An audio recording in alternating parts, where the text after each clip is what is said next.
The talk is going to go in this direction. There is a film which I found tucked away last week, I think, and it's about John talking. It's a talking head, and it was filmed by the brilliant staff on the Waterfront Museum in Swansea when he had a quilt show in 2009. So it's John speaking, 2009, about himself, about what his life is like, what it is to be an artist, what it is to be a real artist, what he would call a serious artist who paints nearly every day.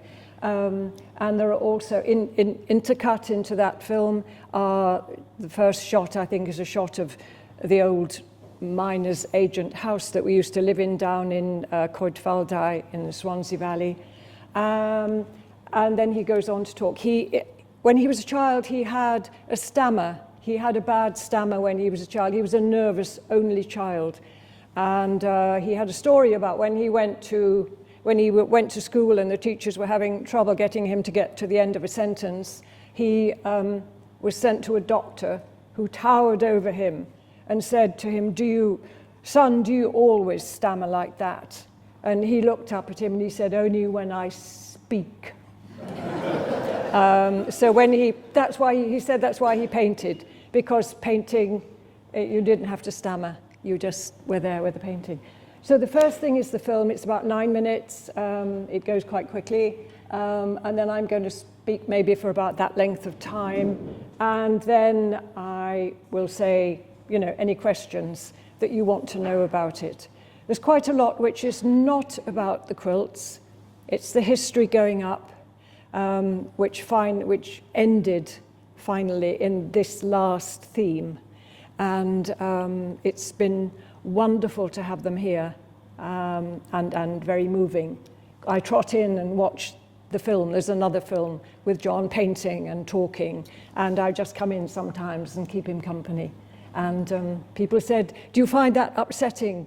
And I said, "No, it's just lovely. It gives me great comfort." So first of all is the film. Lovely, thank you.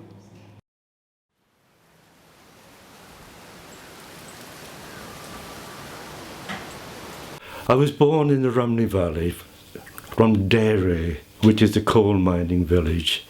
There's the top mine and the bottom mine, and everybody just worked in these two collieries there. I realized that when I was doing art, I didn't have to speak. And that for me was absolutely fabulous, because, I could just live without having to talk and do what other people wanted. So I just kept on drawing and drawing and drawing. And then I left Bargood Grammar School. I looked for a job. I went to a local engineering firm in Rhymney. So I spent about 3 months there, and I was redundant. And then for the next 3 jobs I had, I was made redundant, which is great because I made some money, and I could then afford to do what I wanted to do. So in 1956, I went to Paris. I lived in Paris, which at that time was amazing. And I went to more and more museums and art galleries, and life in Paris was wonderful.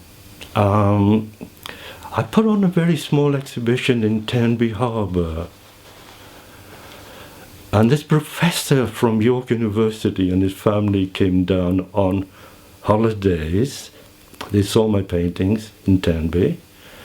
They bought everything that I had on show there, and then they mentioned that there was a fellowship at York University, and so they asked me to apply for it, which I did, and I won this award, which meant that I'd spend a year at York University, which is about my work, and it was one of the most exciting times of my life. I came back to Wales. Well, I've never left Wales really. Everything in Wales is so interesting. And I realise that what my canvas is Wales, what I really want to do. That's all I understand is my Welshness. I love Wales and I love the valleys. I'm still in the valleys. And so I've been living way up in the mountains here, way up in the Swansea Valley, in a Cwm Llynfr. And it's wonderful. The colour on the mountains is amazing, and the folk tales and Llynfan Fach, where the story of the Lady of the Lake is not very far away. And I just paint. I spent 15 hours a day painting. Now it may have gone down to about 12 in the last couple of years, but I still have the same energy, the same belief in what I'm doing, you know. And all of this work is about Wales. And recently I've seen the most amazing Welsh quilts from 1801, 1810, a quilt from Swansea, a quilt from Llanelli, and I'm very, very inspired by the structure on these quilts. And my paintings have this structure which I want, you know. And they're getting bigger and wilder, and I'm getting older and wilder, and it's wonderful to live like this. And so my life is great fun. I think my early paintings were more about storytelling, and Merthyr was about, I'd see all these old chapels being knocked down, and I wanted to record that. But these more recent paintings, and for the last, say 10 years, my work has been getting far more abstract. And it's not about storytelling, or it's not about the little cottage in the field. It's a wilder thing than that, a wider thing. It's still concerned with Wales and my Welshness. My work has a wider perspective, actually, than that. And it's not about picture making. It's now gone into a pure painting. It still relates to the quilts and the early Celtic manuscripts have a great influence on me, but they're getting bigger. These are about the colours of Wales, the influence on Wales, on me. I paint. I start painting a huge canvas, say 6 foot by 6 foot. I don't know where the hell I'm going. I don't want to be, it mustn't be anything about me being clever. That ruins the whole thing. I've got to discover what this painting wants to be. I allow it to go. It takes me with it. And something happens. I think, where the hell did that come from? And this is what I want. And I think, where the hell did that come from? This is what I want to do in my work. And this is what I'm doing now. I'm doing exactly this. And if it's not, and this is what I want it to be. Loved. I start making these rhythms and movements, which is Celtic art. Celtic art is full of rhythms and movement. And I think when I was young, I virtually slept in quilts. My grandmother made quilts. And I remember sleeping in this wonderful quilt. But I've never looked at them the way I'm looking at quilts now and realising how important to Wales quilts have been. I think some of the quilts that I painted before have been more, I've been searching out forms and structures and things like this. And this is another crazy quilt. I think at one time the quilt makers wanted to push and make them far more abstract. And the quilt that I've now found has this wonderful free flow shape, and that has inspired me to do more work like this and make it far more free flowing, and Celtic art is like this.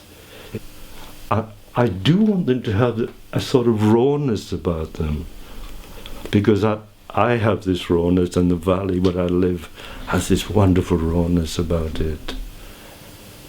And it has this age, and you can see what they did and wanted to do. And I love this movement that they put into these quilts, and especially the Swansea quilt. I've seen quilts in America, which is not half as good. The Amish think that they have quilts, but that must have come out of a Welsh quilt that we took over to America in the 18th century, because I've never seen anything like Welsh quilts, and it relates to the early Celtic manuscripts that we have in Wales. And so I see this, I see the same ideas in both of our manuscripts and our quilts.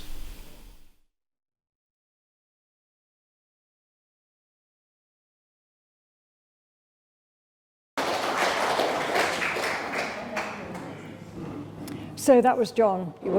You've all met him now. And I'm going back to the beginning briefly, and I'm quoting something. It's rather like various things that he said there. But I think I was writing an intro for something or for an exhibition, and I said, well, you just speak to me about yourself, and I'll record it, and then I'll write it up for you. He said, fine, that's okay. So I'm going back to the beginning, and this is John, a quote from John talking a lot about his childhood, which is interesting. He said, I was born in the village of Deri, near Bargoed in the Rhymney Valley. The village had 2 pits, and my father was a miner, and he worked in a pit called Ogilvy, both long gone now. Where Ogilvy was, it's now a beautiful park, the Darren Park. He always wanted to be a painter, John's father, but as a miner, he either bought food or paint, and there was no choice there. In spite of this, one evening, his dad took him to the Dowlais settlement, which is where a lot of people from Eastern Europe had come over because of the war for various things. They were being persecuted, or they just wanted to come over and be safe and bring their families. And he went into the classes of Heinz Koppel, and he was doing classes there, and John went in, and he said he remembered opening the door, being very, very nervous, because, he was a 14-year-old, and he opened the door, and there were all these miners. A lot of miners had gone there because it was an evening class. And he said he crept in, his father shoved him in and went and left him and picked him up later. And they caught the train up and down the valley. And he said what a teacher Heinz Koppel was. And he told John that everything was possible. His parents couldn't, in John's words, my parents couldn't afford to send me to art college, so I had to work as a draftsman. He was a superb draftsman. And he was working in Tenby in 1960 when his father died in a mining accident. So there was huge trauma in the family. He was the only child, so he had to go back to his mum and help her. He had to go back to his childhood bedroom with his mother, and that was always a bit tricky. And then in the end, he found himself back in Merthyr on the dole looking for a job, but he managed to take on a little studio room in Merthyr above Zanelli's Cafe. Zanelli's Cafe, I think, is long gone. It was quite a place. And he said Merthyr at that time was one of the most exciting places that I'd ever been to, he said. It was full of energy, and it was full of fighters like Howard Winston, the boxer, and his manager, who'd also been a fighter, Eddie Thomas. And it was full of writers, fighters and writers like Mike Stevens and Harry Webb and Charles Horace Jones, all eccentric in their own way. And at one point, they all rented a studio together, and that must have been quite a place. I heard from somebody the other day that she said, when I was a girl, she said there was this studio in Merthyr, and it was all with people like John, and my mother forbade me ever to go near it. So I said, yes, I can well believe that. So he started painting then everything that he saw to record, as he said, to record Merthyr. His parents couldn't afford to send him to art college. He did A-level. He did A-level art and architecture, I think. He quite enjoyed school. And there was a very attractive art mistress, he seemed to think. My parents couldn't afford to send me to art college, so he went to work as a draftsman. And he was working in Tenby, and then his father died. So there he was in Zele's Cafe. And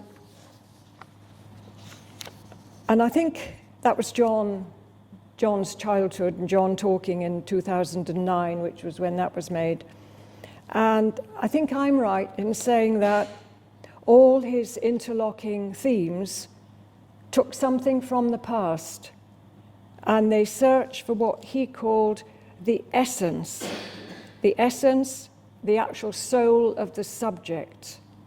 He said there's no point in looking at something and painting it.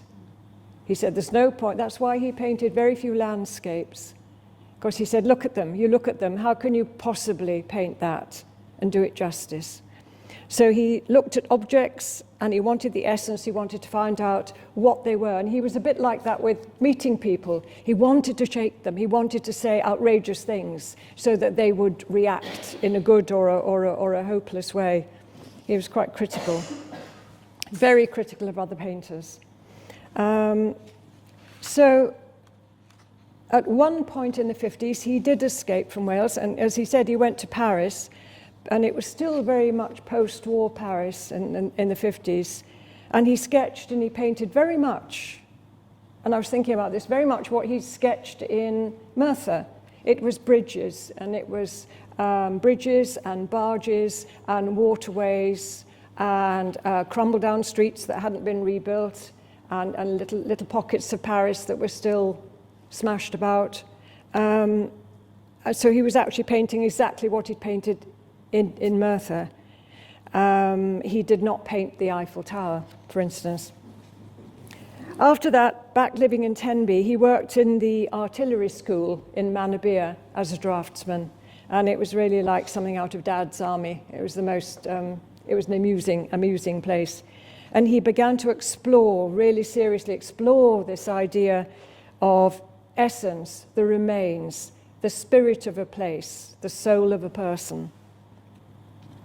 And while in Merthyr it was the destruction and decay of buildings, here in Pembrokeshire he was painting, for instance, abandoned barges in the Cleddau estuary, where you just have the structure of the barges. And he painted skeletons of seagulls on the beach. He was always dragging up some poor bird, usually half covered in oil, and dripping his way through the house on the way to a studio. In 1965, he was awarded, as he said, the year-long Granada Arts Fellow. York University was started in 63, so in 65 it was only 2 years old. And I can remember it smelt very new. I remember sort of new lino, new wood, everything. And I think that when he was there were only like the creme de la creme of students. There were 300 students there, and they had the complete run of the place, and so did John. So he was up in York, and he had been painting there for a year. And in York, he did find ruined buildings, but he was also intrigued by shadows. He thought that the shadow of the person was the soul of the person. rather than painting the person themselves. So there were shadows of people, shadows of railings, and also shadows of bicycles, because it was a university sitting. Wherever you went, there were a pile of bicycles with the sun coming through them. And he just loved that elongation of the cycle or the railing or whatever. And he painted every day. He also painted, he went into the Minster and painted stained glass on the floor, again, elongated. And rather than looking at the window, he looked at the reflection of it. There was slight diversion here. I came onto the scene in 1966, and I thought a bit about putting this bit in, but it's a sort of classic story, of which there were many with John. John had the York Festival exhibition in that day. It was the end of his year in the university. And he had the York Festival exhibition in a street, the oldest street in York, called the Shambles. And I'm sure that anybody who's ever been to York, because everybody goes to the Shambles, the houses go up like that, and you can actually shake hands with the person opposite, should you be able to get up the spiral staircases to get onto the top floor. And I had gone there. It just was absolute happenstance that I had gone there that morning, and I'd gone to collect a painting that my parents owned. I lived just outside York, and I said, "Oh, I'll go and collect it." It was a David Jones, and it was a biggish one of Capelefine, and it had been reframed. My mum said, "Oh, can you pop in and collect?" I said, "Yes, fine." She said, "There's a good exhibition," she said, "in that place. You know, take your time and go and have a look at it." She was a bit like that. And so there I was. I had to go upstairs to the framers. And so down I came from the framers. It's a big painting. So I was coming down the spiral staircase with the painting. Picture this. Here I am with the painting, going round, down and down and down. And mini skirts had eventually reached Yorkshire. So down I came, and there was I coming down, and there was he looking up like something in a D.H. Lawrence book. But actually, what had mesmerized him, absolutely mesmerized him, was, and I was pretty much covered by the David Jones painting, that had mesmerized him, the David Jones watercolor and the landscape of Capelefine. He adored David Jones. Well, the outcome of that meeting was 6 months later we married. And of course, all his family in the valleys thought it was a shotgun wedding, and it wasn't. And then a year after that, we actually met David Jones in Harrow, and we thanked him for bringing us together. And he thought that was very funny. And so on to 1968, we went to Rome for a year. It was the days when you could get grants, Arts Council grants, whatever. This was a Leverhulme grant, a Leverhulme European Award. And we were destined to go to the British School in Rome, which at that time was full of spies, but that's another story. So off we went with the grant and with an 8-week-old baby. And I just met an 8-week-old baby this morning, and it looked so tiny, and I thought, how did I ever do that? But anyway, he survived. That's my son, who's now 54. But there we were in Rome. I mean, Rome, wonderful, absolutely eternal and breathtaking for both of us, but he found absolutely nothing to paint.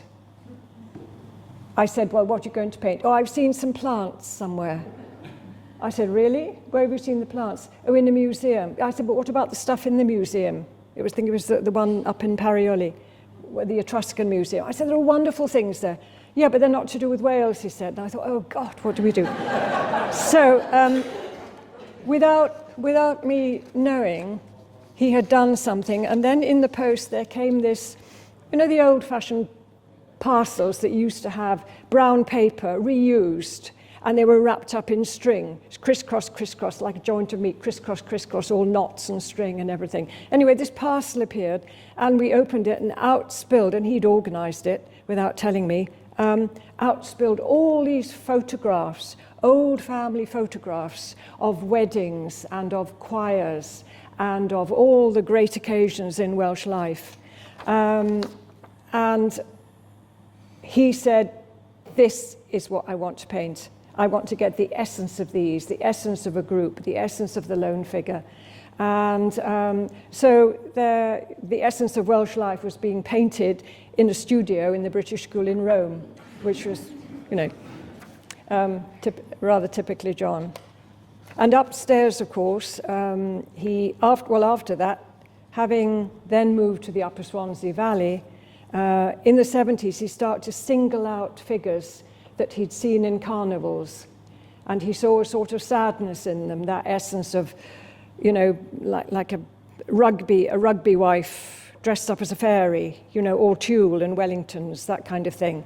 And the sort of the pathos of sometimes the pathos of carnivals, which were slowly dying out.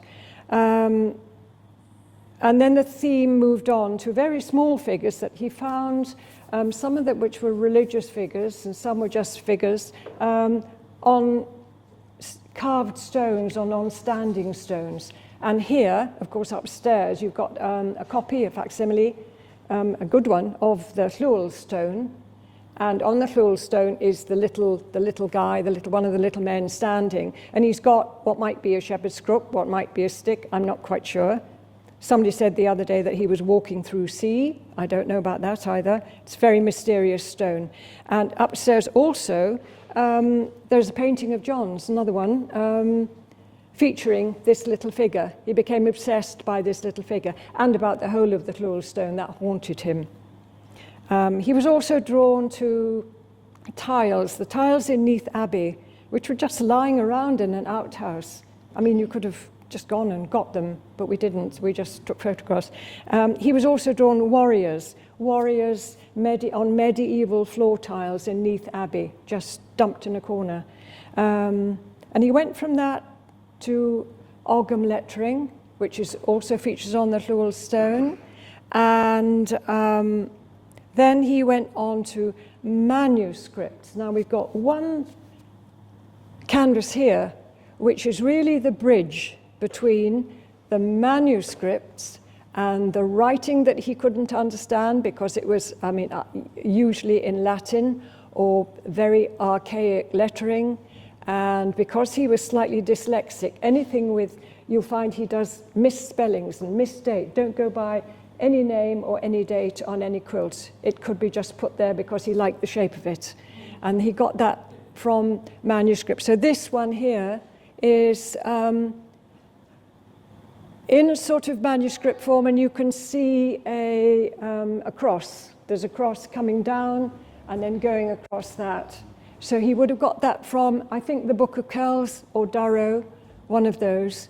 And then, of course, he's added onto it. Every painting has probably got 3 or 4 layers. So if a bit falls off, which now and again a bit of ribbon or something falls off, and you don't panic because there's something really interesting underneath, something totally other underneath. And also that one shows you how he had started printing a lot on his painting, as on there. I think every one of these, every one of these paintings, maybe not the brown one, oh yes it has got appendages. And usually they were things like the tops of jars, and he'd go like that, tops of jars, thick or thin, bits of material, bits of, usually always trying to escape, little bits of plastic tape, all sorts of things, bits of webbing, and also implements from my kitchen. I suddenly would look in my kitchen drawer and think, where is the potato masher? Where is the waffle iron? There is the waffle iron. The potato masher features in one of them, and it's got the sort of, I don't know if it's that one or the one I saw it this morning. Anyway, you know what the shape of an old-fashioned potato masher is, and he took that, and it's in the middle case there, and all the other things. But a lot of them, and they've got bits of. He used to get parcels from Newcastle Emlyn from the Woolen Museum, and the nice guy, I think his name was Arthur, used to bundle up the little bits and pieces, put them in, and send them to John. Again, brown paper and string, and they were little bits of offcuts of Welsh tweed. That lovely red-coloured wool that they had. So, and the one there on the side there has got so many layers to it and so many things that, you know, you feel if you sneezed, a whole lot would come off. But in fact, he used cow gum, so it didn't. It's surviving. So. Eventually, he got to quilts because he thought that they had a very strong structure. And it always used to panic him if he looked at a painting, either his or often somebody else's, and he said, it's got no structure. They've just sort of started, and there's no scaffolding underneath it, which then in these he would more or less hide, but then he'd paint on top. So that's the bridging one, and from there he did quilts. And the quilt at the back, I'm sorry, it's all behind you. The quilt at the back on the right-hand side is the log cabin quilt, which is actually enormous. It's been folded about 8 times to fit into the case. And we found that we were up in Bilthwells, and there is a biannual antique fair there, and it's in all of the cattle sheds. And we were poking around in the top cattle shed, where you still have a slight sort of, there's a slight whiff always of, you know, prize bulls and things like that. And the higher up you go in the cattle sheds, the barer they are. And this was in a pile of material that John was looking through, and he suddenly came up with this quilt. And I can't remember what was being asked for it, but it seemed a huge amount in those days. And he said, what do you think? And I said, well, you know, it's for you, it's research. You know, it's taxable, you know, you can get your tax back on it, I suppose. I said, in a mercenary way. I'll think about it, he said. So we drove all the way back down to Swansea Valley, and he woke at 3 a.m, and he said, I'm getting up, I'm getting dressed, and he was already halfway there, and he said, I'm getting in the car, are you coming? And I said, I can't, I've got schoolwork to do. I said, this is my only free day in the whole week. So it doesn't matter, he said, and he got in the car at 3, 4 a.m, and he drove all the way up to Bilth, and he queued, he waited in the car for hours, and then he shot straight up to the top cattle shed, found the pile of stuff and got through it, and it was still there, so he brought it back like sort of triumphant warrior. And so that log cabin quilt was very much the start of his work. And of all the paintings here, I mean, that one, the one behind me is superb, and lucky the person who buys it. I'm still trying to find out who it is. The one I love is the section of log cabin, which is over there. It's the red and green and black one with the stripes, the biggish one, next to the case. And I just love the colours, and I love the way it's a bit squiff, because if you were working with wool and silk and cotton, you have different tensions, and very often, you know, it came and went when you were making a quilt. So that is absolutely my favourite one there. And it's one of quite early ones. Lots of tape and hanging on in there, I think. So that's it. I haven't talked about quilts. Just the fact, there are a couple of facts about quilts that women went into doing quilts. When a wife was, if I had been widowed and not in the position that I am, I would have had about 3 options. I would have sold beer. I would have, which is probably why I've ended up in an ex-ale house down the road. I would have sold beer, or I might have baked bread, or I could have just sold myself. So you had a choice, or you quilting. It was beer, quilts, or prostitution, if you were a widow, basically, if you were a widow with no form of support.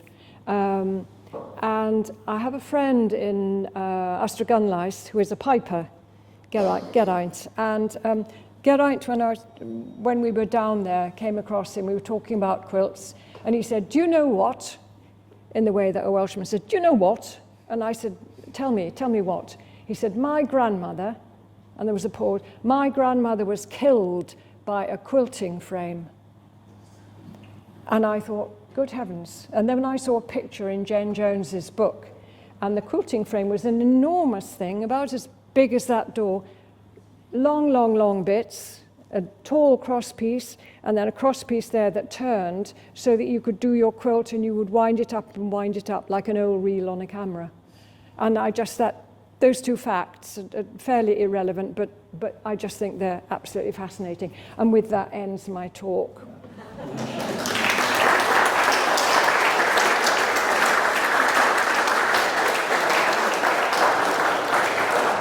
Thank you.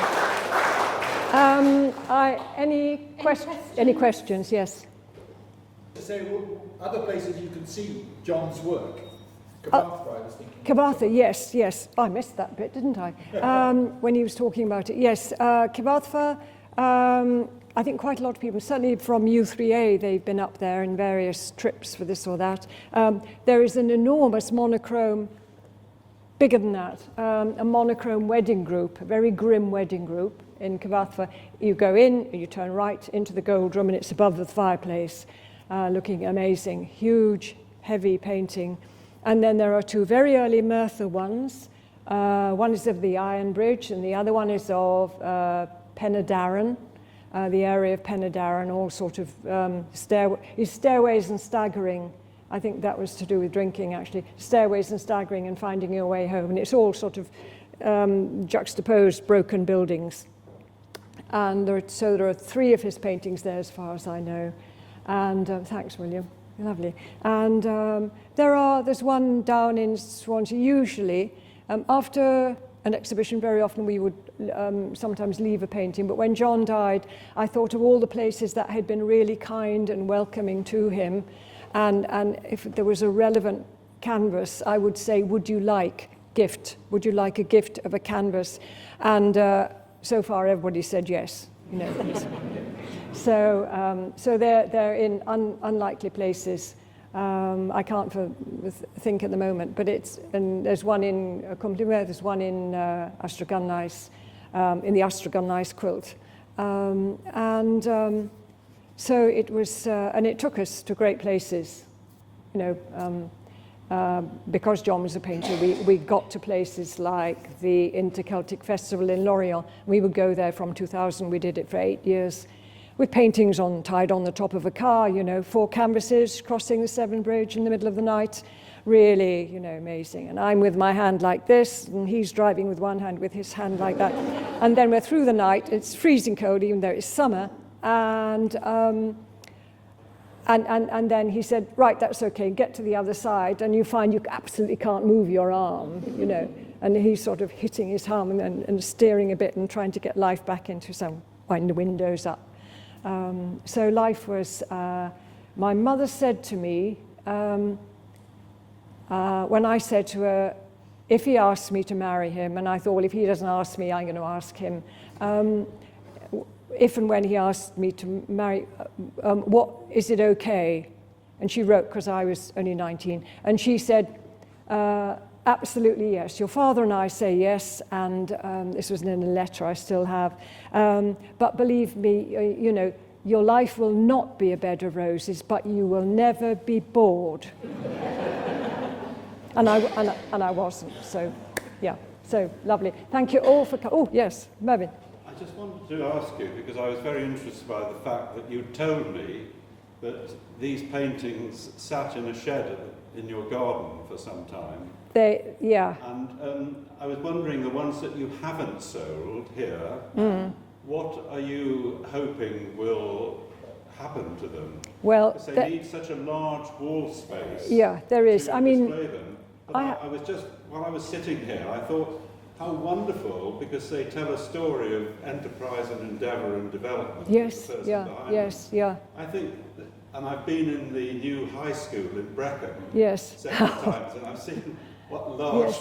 Have they got, blank wall spaces well, they've got there. yes, yeah, I'd love to see yes, one or one of two these, of them yeah, up there, because hanging I there. think they actually tell a story of the way Yeah, a person yes. has actually developed. Gone- and that gone they through- may be an inspiration with Yes, the story yeah. behind them. I'll So tu- just, I'll just an idea. I'll tuck that away. Yes, because in fact there are more in the shed, and of the sort of major canvases there are maybe 25. And then I have a huge attic, which is, you know, good and bad, and that's got rolled up canvases. I mean, there's a lot of stuff there. And I'm afraid that the plan is that the ones which are not sold and the ones which are remaining are being taken to Hertford, where my son, who is a graffiti artist, an urban artist, has an enormous warehouse. And he said, Mum, why don't you ship them? Because I said, look, I am the age I am. I don't want you to be left with the problem of what to do with this stuff. I am, you know, I feel responsible for leaving stuff. And he said, well, why don't you get them all shipped down to me, and I will take over the selling of them.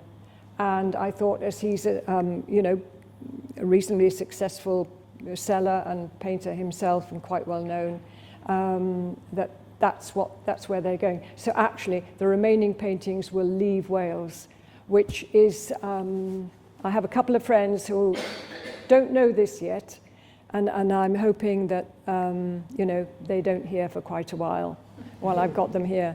But I think it's not fair that, you know, we all accumulate things. You can, and then, you know, and then you pop off, and who has to cope? Your poor children who are trying to make, you know, ends meet. So that's where they're going. Most of them, Mervyn. Yes, but not all. Maybe. Yes.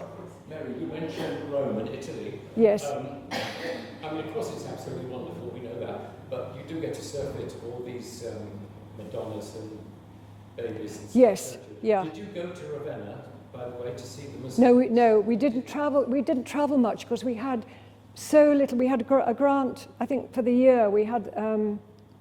I think for the year we had £1,000. I mean, this was the 60s.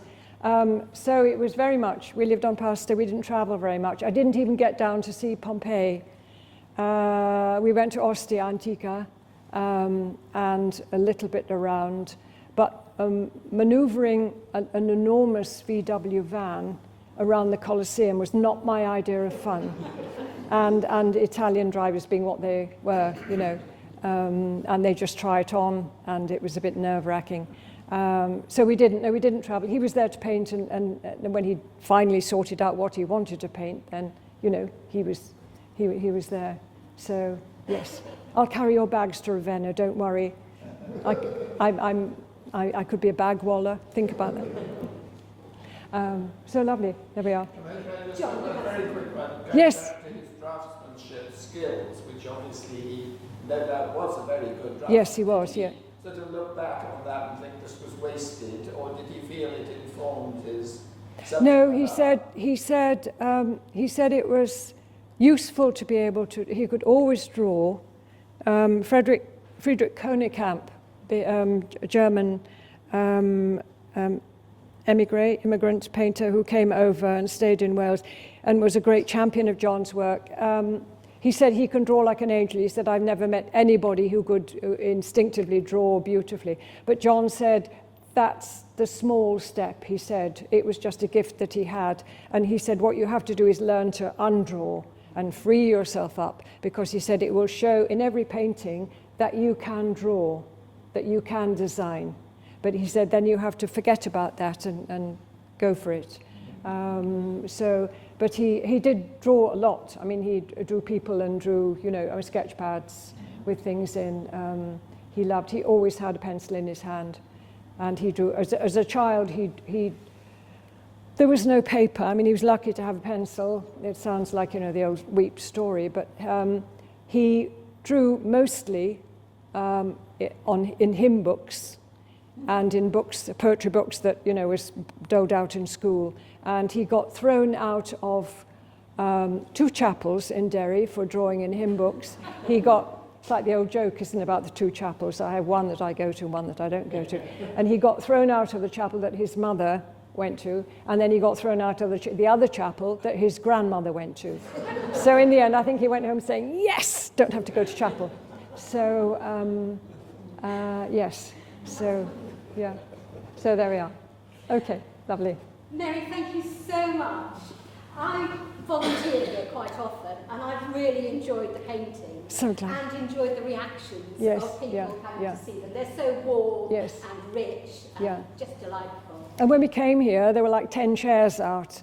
Yes. And yeah, and I thought, well, that'll be good if there's you know, somebody on I'm every. thinking of 50 Yeah. would be great. Yeah. On a cold day like this. So look, can I just thank everybody for coming on really, I mean, what an effort on such a morning. It's glorious, yes, Yeah. but so worthwhile. I mean, I think what I wanted to say was we've learned such a lot more that gives us such more background to the paintings. And also, it's going to be on Brecon Story, so you can Yes, so we can revisit reuse, it. Yes, yeah, yes. yes. But the idea that your husband had a stammer and didn't like talking, Yeah. but yet the film, I think, showed Yes. that he was verbally very able to explain his He ideas, used- his You enthusiasm, felt his like motivation. winding him up sometimes. Yes, Yeah. yes, but that worked beautifully, didn't Yes, it? yeah, yeah. Yes, that was lovely. And a lesson to anybody who has a stammer, you know. Yes, Yeah. yes. Yeah.